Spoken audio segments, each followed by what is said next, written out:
Assalamualaikum warahmatullahi wabarakatuh. Perkenalkan, nama saya Syazwana Widya Salwa dari kelas akuntansi angkatan 2019.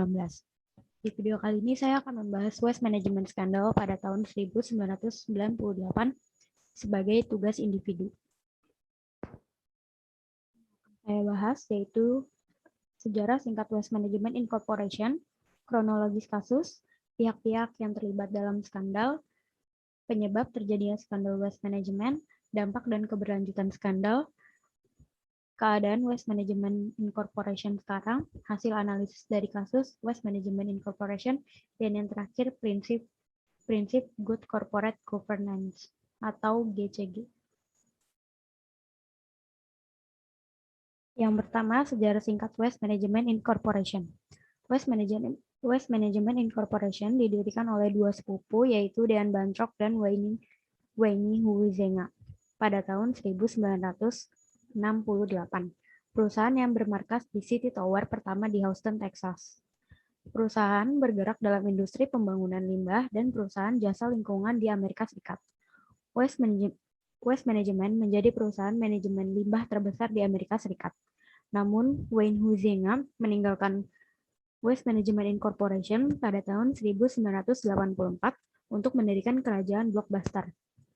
Selanjutnya, bisnis inti dari Waste Management adalah untuk manajemen sampah di Amerika Utara, terdiri dari proses penting yaitu mengumpulkan atau collection, memindahkan atau transfer, dan membuang atau disposal.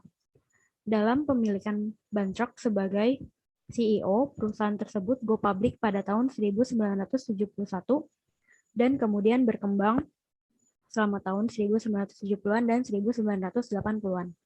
Melalui beberapa tambahan atau akuisisi dari perusahaan angkutan sampah lokal dan pengurus-pengurus landfill. Bahkan pada suatu saat perusahaan mampu melakukan hampir dari 200 akuisisi selama setahun, dari 1971 sampai dengan 1991, perusahaan menikmati rata-rata pertumbuhan pendapatan sebesar 36% per tahun dan pertumbuhan laba bersih sebesar 36% per tahun. Yaitu kronologis kasus. Pada tahun 1991, Waste Management menjadi bisnis pembersih sampah terbesar di dunia dengan pendapatan lebih dari 7,5 miliar dolar. Meskipun terjadi resesi atau pertumbuhan produk domestik bruto, Bantrock dan eksekutif lainnya di Waste Management menetapkan tujuan atau sasaran pertumbuhan yang agresif. Selanjutnya, pada tahun 1992, perusahaan meramalkan pertumbuhan sebesar 26,1% untuk pendapatan dan 16,5% untuk laba bersih berturut-turut selama tahun 1991. Pada tahun 1992, auditor Arthur Anderson menemukan bukti yang menunjukkan bahwa klien mereka salah saji pada pajak, asuransi, dan biaya yang ditangguhkan sebesar 93,5 juta dolar, tetapi Waste Management Incorporation menolak untuk menyajikan kembali laporan keuangan untuk memperbaiki kesalahannya. Selanjutnya, pada tahun 1993, auditor mendokumentasikan salah saji lain sebesar 128 juta dolar yang akan mengurangi pendapatan dan operasi yang dilanjutkan sebesar 12%. Meskipun demikian, Anderson menyimpulkan bahwa salah saji tersebut tidak material untuk mengharuskan pengungkapan. Selanjutnya, pada tahun 1996, Dean Bantrock pensiun sebagai CEO, tapi melanjutkan untuk karirnya sebagai ketua dari Dewan Direksi. Selanjutnya, pada tahun 1997, CEO baru perusahaan yaitu Ronald T. Lemay berhenti setelah 3 bulan menjabat. Analisis menyimpulkan bahwa CEO berhenti karena mungkin telah menemukan masalah akuntansi. Meskipun demikian, Lemay telah memulai penyelidikan atas manipulasi akuntansi yang kemudian menjadi titik awal untuk mengetahui perlunya penyajian kembali laporan keuangan periode 1992 sampai 1997 yang diperlukan untuk mengoreksi berbagai penggelembungan angka dan juga menjadi titik awal untuk investigasi SEC atau Securities and Exchange Commission. Selanjutnya, SEC mulai memeriksa buku Waste Management Incorporation pada bulan November 1997 ketika perusahaan mengumumkan bahwa perubahan dalam metode akuntansi akan berakibat pada hilangnya 1,2 miliar dan mengurangi laba ditahan yang dilaporkan sebesar $1 miliar yang tercatat selama 5 tahun sebelumnya. Skema terurai pada pertengahan tahun 1997 setelah CEO baru memerintahkan untuk meninjau praktik akuntansi perusahaan. Pada tahun 1992 sampai 1997, CEO yang lama memanipulasi laporan keuangan untuk mencapai target laba. Waste Management Incorporation terus terlibat dalam $1,4 miliar pada penipuan laporan keuangan. Pada tahun 1998, Waste Management Incorporation menyajikan kembali laporan keuangan periode 1992 sampai 1997.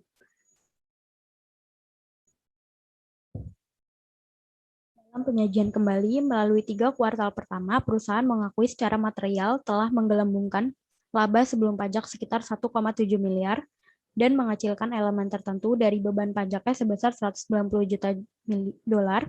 Waste Management mengakui bahwa secara keseluruhan perusahaan telah menggelembungkan laba bersih setelah pajak sebesar lebih dari $1 miliar.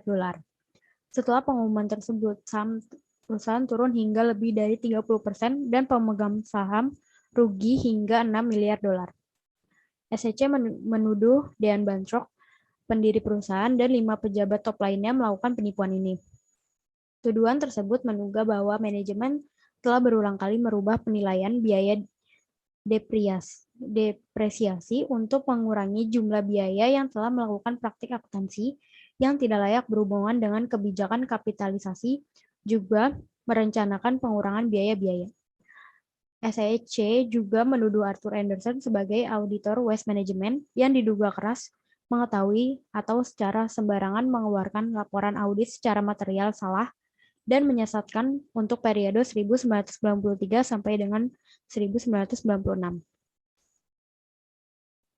Andersen menyelesaikan gugatan class action pemegang saham sebesar $457 juta dan menyelesaikan masalah kepada SEC dengan membayar denda terbesar dalam sanksi perdata sebesar $7 juta tanpa pernyataan mengakui atau menyangkal, dan juga mitra-mitra utamanya didenda dan dilarang berpraktik oleh SEC atau Securities and Exchange Commission. Untuk menyelesaikan tuntutan class action dan pemegang saham yang marah, Waste Management Incorporation membayar denda sebesar $677 juta dengan kontribusi dan Arthur Andersen sebesar $95 juta.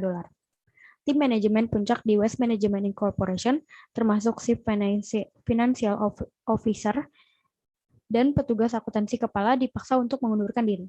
Sebuah perjanjian menyelesaikan diajukan dalam gugatan tertunda di Pengadilan Federal Boston. Selanjutnya yaitu pihak-pihak yang terlibat dalam skandal Waste Management Incorporation.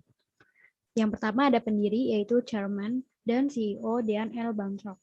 Bantrock mendalangi kecurangan ini. Dia menetapkan target laba di pupuk budaya akuntansi penipuan secara pribadi diarahkan tertentu dari perubahan akuntansi untuk membuat pendapatan yang ditargetkan dan merupakan juru bicara yang mengumumkan nomor palsu perusahaan. Pada saat yang sama, Bantrock berpose sebagai pengusaha sukses. Dia adalah penerima keuntungan terbesar dari penipuan dan mendapatkan lebih dari $16,9 juta dalam keuntungan haram antara lain dari bonus berbasis kinerja, tunjangan pensiun, sumbangan amal, dan menjual saham perusahaan sementara penipuan itu berlangsung. Yang kedua, manajemen puncak Waste Management Incorporation eksekutif. Yang pertama ada Chief Financial Officer, yaitu Philip B. Rani yang bertanggung jawab membangun profitabilitas inti operasi limbah padat perusahaan dan setiap saat melakukan kontrol secara keseluruhan atas anak perusahaan terbesar perusahaan. Selanjutnya ada Chief Financial Officer, yaitu James A. Coyne yang terutama bertanggung jawab untuk melaksanakan skema. Selanjutnya ada Chief Accounting Officer, yaitu Thomas C. Howe. Howe merupakan teknisi utama untuk akuntansi penipuan. Selanjutnya ada Herbert Gates, ia adalah penasihat umum perusahaan. Dan yang terakhir, Bruce D. Tobeckson, ia adalah ahli akuntansi lain yang menjadi tangan kanan Coyne. Selanjutnya auditor, yaitu Arthur Andersen Company. Arthur Andersen berulang kali mengeluarkan laporan audit wajar tanpa pengecualian atas laporan keuangan tahunan yang secara material palsu dan menyesatkan. Waste Management Incorporation membayar jasa audit kepada Anderson yang menyarankan bahwa bisa memperoleh biaya tambahan melalui tugas khusus. Awalnya Anderson mengidentifikasi praktik-praktik akuntansi tidak dapat disajikan manajemen, namun pimpinan menolak mengoreksi. Hal ini dilihat sebagai upaya menutupi penipuan masa lalu untuk melakukan penipuan masa depan. Selanjutnya, Anderson setiap tahun menyajikan manajemen perusahaan dengan apa yang disebut Proposed Adjusting Journal Entries atau pledges untuk memperbaiki kesalahan yang mengecilkan biaya atau pengeluaran dan menggelembungkan laba dalam laporan keuangan perusahaan. Manajemen secara konsisten menolak untuk melakukan penyesuaian yang disebut pledges. Sebaliknya, terdakwa diam-diam mengadakan perjanjian secara curang dengan Anderson untuk mencoret akumulasi kesalahan selama jangka waktu sampai 10 tahun. Waste Management Incorporation setuju untuk mengubah praktik akuntansi, tetapi hanya boleh dilakukan untuk periode mendatang untuk menutupi kecurangan di masa lalu. Akhirnya, selama periode 7 tahun dari penipuan Arthur Anderson, dibayar oleh Waste Management sebesar 7,5 juta dolar dalam biaya audit 11,8 juta dolar, dalam biaya lainnya seperti pajak membuktikan kerja, dan 6 juta dolar dalam biaya non-audit tambahan termasuk 3,7 juta dolar untuk analisis tinjauan strategis. Anderson menerima dari Waste Management Incorporation sebesar 25,3 juta dolar lebih selama 7 tahun atau 3,6 miliar dolar per tahun. Itu penyebab terjadinya skandal Waste Management Incorporation. Tindakan ini menyangkut penipuan keuangan besar yang dimotivasi oleh keserakahan dan keinginan untuk mempertahankan status profesional dan sosial. Waste Management Incorporation menyembunyikan kerugian, overstatement pendapatan, biaya tersembunyi selama 5 tahun, menyebabkan salah saji dalam laporan keuangan audit yang diterbitkan. Waste Management Corporation secara curang memanipulasi hasil keuangan perusahaan untuk memenuhi target laba yang telah ditentukan dengan secara tidak tepat, menghilangkan dan menunda beban periode berjalan untuk melakukan banyak praktik akuntansi yang tidak benar untuk mencapai tujuan ini. Mereka melakukan banyak praktik akuntansi yang tidak benar untuk mencapai tujuan mereka, diantaranya adalah yang pertama, menghindari beban penyusutan truk sampah. Mereka dengan menetapkan nilai sisa yang tidak mendukung dan meningkatkan sisanya, serta memperpanjang masa manfaat. Yang kedua, menetapkan nilai sisa dengan sewenang-wenang pada aset lain yang sebelumnya tidak memiliki nilai sisa. Yang ketiga, gagal untuk mencatat beban penurunan nilai dari tempat pembuangan sampah karena mereka telah dipenuhi dengan sampah. Yang keempat, menolak untuk mencatat beban yang diperlukan untuk menghapus biaya akibat ketidaksuksesan dan pengabaian proyek pengembangan tempat pembuangan sampahnya. Yang kelima, membentuk cadangan lingkungan yang meningkat sehubungan dengan akuisisi sehingga kelebihan cadangan dapat digunakan untuk menghindari pencatatan beban usaha yang tidak terkait. Yang keenam, mengkapitalisasi sebagai biaya secara tidak benar.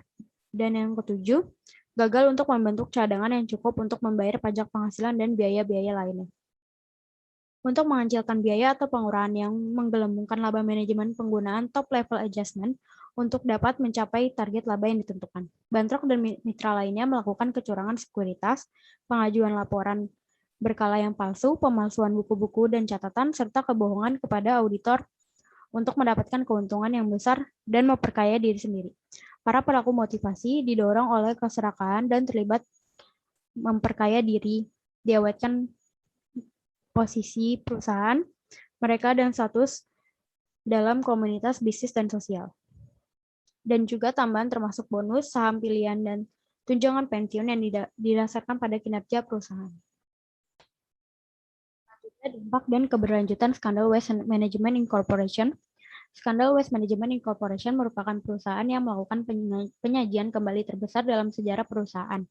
SEC telah mengeluarkan aturan dalam melaksanakan ketentuan SOX dalam pengadaan pembatasan pada jasa konsultasi yang dapat ditawarkan untuk mengaudit para klien. Arthur Anderson menyediakan hampir semua penelitian yang diperlukan penulis dari Sarbanes-Oxley Act, dan kasus Waste Management Incorporation adalah salah satu terbaik dari mengapa SOX sangat spesifik tentang independensi auditor. Untuk menyelesaikan tuntutan class action dengan pemegang saham yang marah, Waste Management Incorporation membayar denda sebesar $670 juta dengan kontribusi dari Arthur Andersen sebesar $95 juta dan Anderson menyelesaikan masalah kepada SEC dengan membayar denda terbesar dalam sanksi perdata sebesar $7 juta tanpa pernyataan mengakui atau menyangkal, dan juga mitra-mitra utamanya didenda dan dilarang berpraktik oleh SEC. Anderson membayar rekor denda $7 juta yang merupakan terbesar yang pernah ada hukuman perdata terhadap perusahaan akuntansi Big Five pada saat itu. Selanjutnya, keadaan Waste Management Incorporation sekarang. Waste Management Incorporation bangga dengan kinerja keuangan yang kuat dan juga daftar beberapa penghargaan yang telah dimenangkan oleh perusahaan lebih dari 4 tahun terakhir. 74 penghargaan tepatnya. Dan juga dikhususkan untuk etika kebijakan perusahaan dan komitmennya untuk etika semua tingkatan. Dilihat dari bagian etika dan dari situs web Waste Management Incorporation ditemukan 3 tujuan utama, yaitu menciptakan sebuah lingkungan di mana setiap karyawan tahu apa yang etis dan apa yang diharapkan pelatihan untuk memastikan semua orang memahami standar etika perusahaan, dan mungkin yang paling penting tentang rahasia peluit bertiup. Perusahaan telah sangat berhasil dalam meraih keberhasilan dan kesuksesan. Hal ini terus meningkatkan harga per saham perusahaan, meningkatkan dividen untuk pemegang saham, dan juga perusahaan memiliki program etika suara dan pengendalian internal yang baik. Tapi Waste Management Incorporation tidak sama dengan Waste Management Incorporation pada terjadinya kasus tahun 1998, dan itu adalah waktu yang berbeda. Jaringan perusahaan mencakup operasi 367 koleksi, 355 stasiun mentransfer, 273 tempat pembuangan TPA aktif, 16 limbah ke energi tanaman, 134 tanaman daur ulang, 111 menguntungkan digunakan proyek gas TPA, dan 6 pabrik produksi listrik swasta. Waste Management Incorporation menawarkan jasa lingkungan menjadi hampir 27 juta perumahan, industri kota, dan pelanggan komersial di Amerika Serikat, Kanada, dan Puerto Rico. Dengan 21.000 pengumpulan dan pemindahan kendaraan, perusahaan memiliki armada truk terbesar di industri limbah. Bersama dengan pesaing Republic Service Incorporation, dua menangani lebih dari setengah dari semua pengumpulan sampah di Amerika Serikat. Fakta menyenangkannya, setelah skandal itu, CEO baru, Maurice Myers, membuat saluran telepon perusahaan anonim di mana karyawan dapat melakukan perilaku tidak jujur atau tidak pantas. Selanjutnya, hasil analisis dari kasus Waste Management Incorporation. Pertama, kegagalan pengendalian internal dan manajemen risiko. Pengendalian internal dan manajemen risiko diperlukan untuk meningkatkan kualitas pelaporan keuangan. Ini terutama dilakukan oleh CEO, Chief Accounting Officer, dan perusahaan audit eksternal. Kode etik Waste Management Incorporation mendefinisikan pengendalian internal dan manajemen risiko sebagai berikut. Yang pertama, verifikasi sistem pengendalian bekerja secara efektif dan mendukung direksi dalam menentukan pedoman sistem pengendalian inter. Ini juga mendukung Chief Executive Officer dalam menentukan alat dan metode yang diperlukan untuk menerapkan sistem pengendalian internal.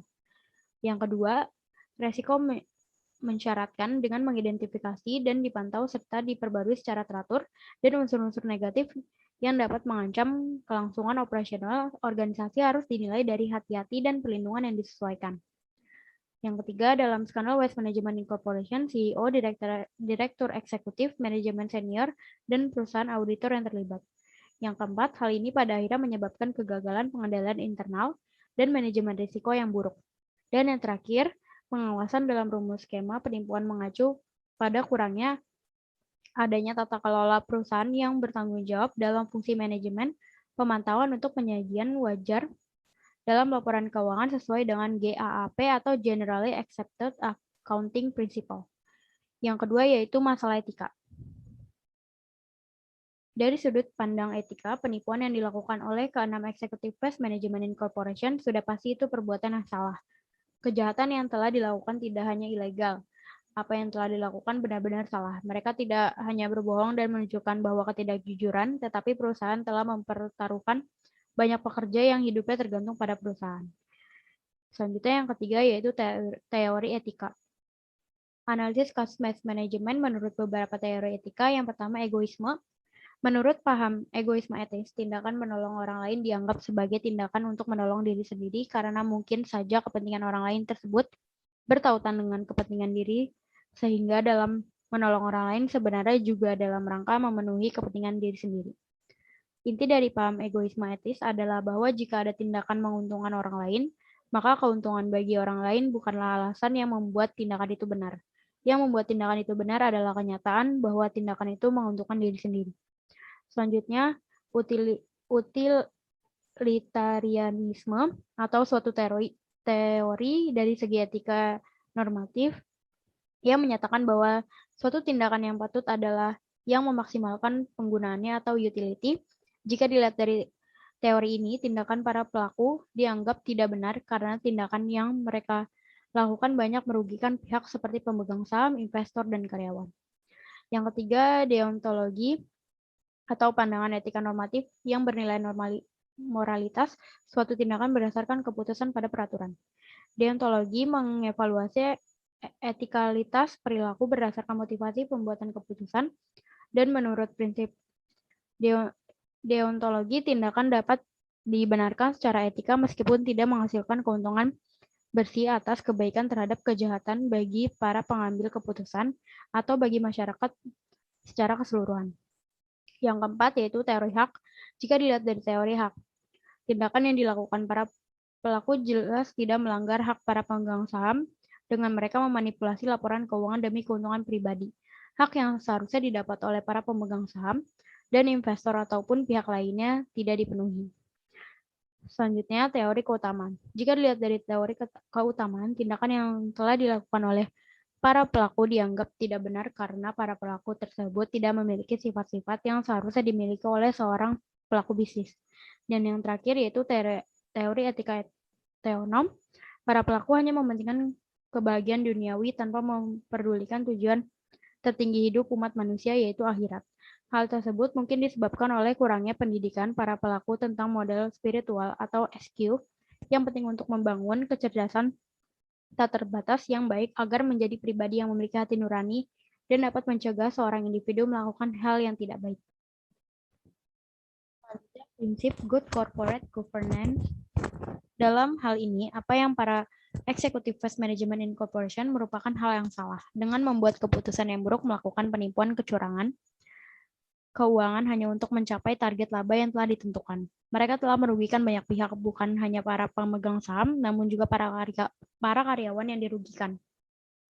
Ini tidak hanya menyebabkan kerusakan finansial, tapi menunjukkan bagaimana CEO perusahaan tidak memiliki integritas dan komitmen, serta melanggar prinsip-prinsip Good Corporate Governance atau GCG seperti transparansi atau transparency.